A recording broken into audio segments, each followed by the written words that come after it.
First, we do want to get to our breaking news out of Anderson County, where many are just now learning about that plant shooting. And it happened late last night at the Frankenshea plant, which is not too far away from I-85. That's where we find Fox Carolina's Lindsey Gibbs live, and she reports where authorities are now with this case. Lindsey. Hey, Ashley, Margaret Ann, and you can imagine how terrifying this would have been for the employees who were near the end of their shift. Now, we do know the gunman went in through these doors on this side of the building. We are told a lot of the employees actually ran out as shots started going off. They ran to the restaurant located next door. Now, Sheriff Chad McBride says the gunman was a former employee here, but he says it's unclear how he got a rifle into the building. And we want to show you a video of the scene. There was a large law enforcement presence there. Dozens of first responders lined up along Highway 81.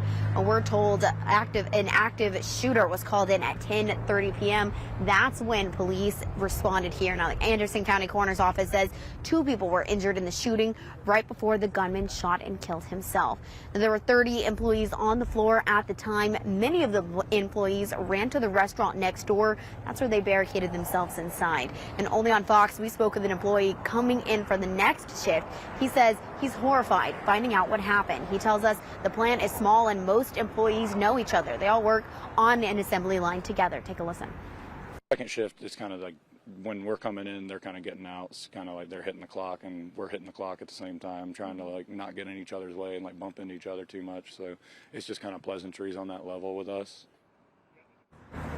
Employees were then shuffled onto buses and transported to New Springs Church about 2 miles away. That's where they met managers about their incident. Now, we are told that 2 people are currently in the hospital. One of them is in critical condition, and we are waiting for the coroner to identify the shooter's name. Of course, as soon as we get that information, we'll be sure to pass it along. Ashley, Margaret Ann. Lindsey, thank you. We'll be checking back. And as Lindsey mentioned, after the shooting, workers were bused to New Spring Church. Now, we mapped this out for you. It's about 2 miles away and a 3-minute drive. It's unclear when the plant will reopen.